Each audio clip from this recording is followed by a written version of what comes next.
İstanbul gibi bir yere 1 saat mesafede Şile'nin Ovacık köyündeyiz.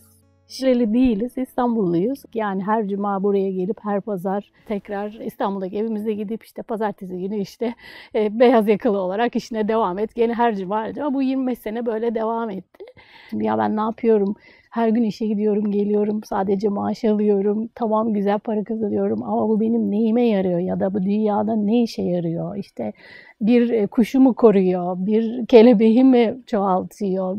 Doğaya mı bir faydam var? Bu sorular birden kafamda oldu. Sağlığım yerindeyken ve kafam da hala çalışırken böyle çok yaşlılıkları beklemek istemedim yani bir şeylere girişmek için. Burayı aldığımızda çok böyle kıpkırmızı bir topraktı.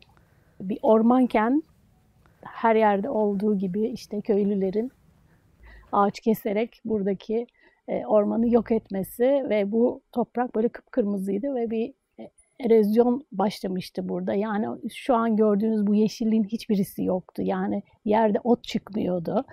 Biz de bu araziyi aldıktan sonra hemen ağaç ekimine geçildi. Çünkü bir ağacın ne kadar uzun zamanda yetişeceğini düşünebildik en azından.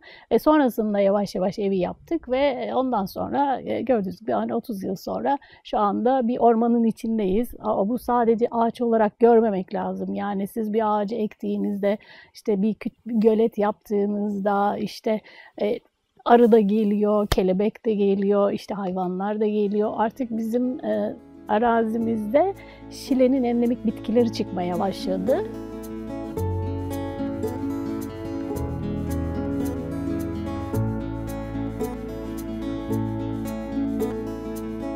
Ya ne köylüyüz, ne çiftçiyiz, bilmiyorum yani ben de bulamıyorum kendime şey. Yani yeni köylülük güzel geliyor kulağa ama köylü değiliz aslında. Ben gönüllü desem kendime daha iyi olacak galiba. 2010'dan 2019'a kadar organik tarım sertifikasıyla yani bahçemizdeki yabani otlara kadar sertifika aldım. Sertifika şirketi beni şaşırıyordu yani ne yapacaksın sen bunu? Ben öğrenmek istiyorum. Bakalım nedir yani bu nasıl olur? Ben öğreneyim ki ben de başkalarına şey yapayım. Şimdi anladım ki ben artık sertifikayı da bırakıyorum. Çünkü organik tarım ülkemizde tam anlamıyla yapılamıyor. Çünkü bir tüzüğü yok. Tüzüğü olmadığı için cezalandırma şeyi yok. İşte hibrit tohumun kullanıldığını organik tarımda ben kendim başladıktan 3-4 sene sonra öğrendim. Anlamsız buluyorum hibrit tohumla yapılmış bir tarımı. Biliyorsunuz yani hibrit ne? Ekiyorsunuz. Yani kısırlaştırılmış bir tohum ekiyorsun. Öbür sene sen ondan bir tane daha tohum alamıyorsun. Yeniden parayla tohum almanı istiyorlar. Yani bu zaten kural böyle işlesin isteniyormuş. Ben başka şeyler hayal ediyorum. O zaman ben bırakıyorum. Ben çünkü zaten hiçbir şekilde hibrit kullanmayacağım.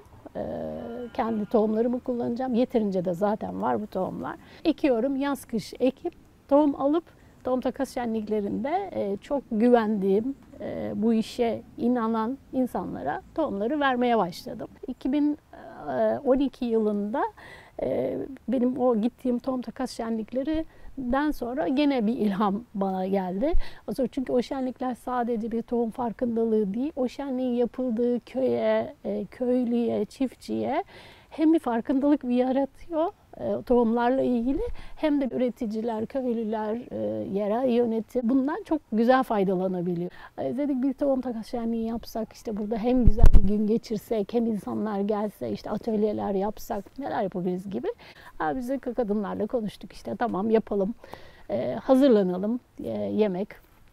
O gelen misafirlerimize ikram ederiz. İşte tohumlarımızı da şey yaparız. Mesela o güne kadar köylülere ben söyledim sizde böyle tohum var mı eskilerden diye. Hiç bana var demiyorlardı. O gün böyle Yemenilerin içinden, çorapların içinden ne tohumlar çıktı yani inanılmaz tohumlar çıktı. Tabii o gün ben böyle gözlerim şey oldu. Allah çok iyi falan diye.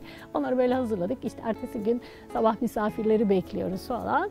4 Kasım böyle çok güzel bir gündü. Gene güneşli. Ondan sonra bir baktık böyle 3000-4000 kişi geldi buraya. Böyle biz inanamadık yani. Eski bir köy okulu var. Ovacık Deneyim Atölyesi dediğimiz şimdi.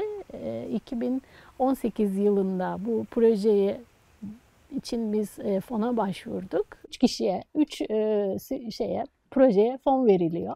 Bir tanesi bize oldu galiba. Bizim projemizin adı Ovacık Köyü'nde bir gün projesi. İsminden de anlaşılacağı gibi yani bir gün boyunca buraya gelen misafirlerimize kırsal yaşamı deneyimletiyoruz. Yani bir deneyim atölyesi, o yüzden ismini öyle koyduk.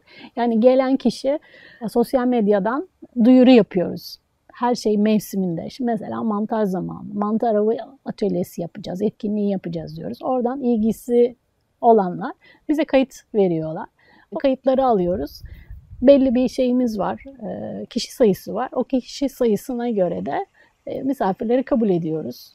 Eğitmene göre de bir ücret şeyi var. Ya gelen kişi mesela mantar diyorsun, yani mantarı baştan sona öğrenemiyor ama o gün hem çok güzel bir gün geçiriyor. İşte ormana gidiyoruz, doğada olmayı, çocuklarla ve genç aileler çok fazla geliyor. Çocuklu aileler geliyor, eğitimli insanlar geliyor. Bunların hepsi ne demek? Bizim köylülerimizle birebir iletişimde bulundukları için bilgi alışverişleri ve sosyalleşme çok farklı oluyor. Yani bir köylünün bir köylüyle ilişkisi gibi değil. Yani bir doktorla bir köylünün, bir çiftçinin şeyi çok daha farklı oluyor. Birbirlerinden öğreneceği o kadar çok şey oluyor ki ve bunların hepsini ben görüyorum. Onların konuşmalarından, şeylerinden. Ve kadınlar diyor abla anlamıyoruz diyor, yani şehirden insanlar bunların için niçin para veriyorlar bize diyor. Ben de diyorum ki verecekler. Çünkü onların buna o kadar çok ihtiyacı var ki. Yani ne yapacak hafta sonu çalışan insan aynı şeyleri yaşadığın için? Ya bir AVM'ye gideceksin, bir restorana gidip yemek yiyeceksin, bir kahve içeceksin, alışveriş yapacaksın, kuaföre gideceksin. Ama bütün bunların hepsini bir cuma akşamından pazar akşamına kadar hepsini, yani hepsini de aynı anda yapmayacağın için ve de sıkılıyorsun. Ne yapacaksın? Bir gününü böyle bir doğaya gelme özlemi olacak ve biz bunu kullanacağız ve bu bizim için bir fırsat olacak diyorum. Hala inanamıyorlardı. Şimdi tabii hepsi de inandılar. Böyle güzel güzel şeyler yapıyorlar ve gelen misafirlerle artık böyle çok şey oldular.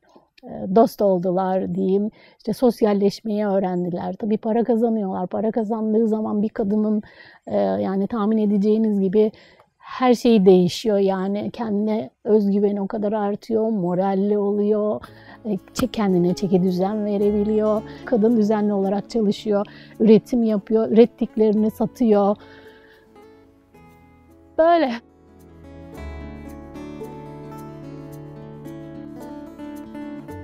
İnanılmaz arazi fiyatları çok çok arttı.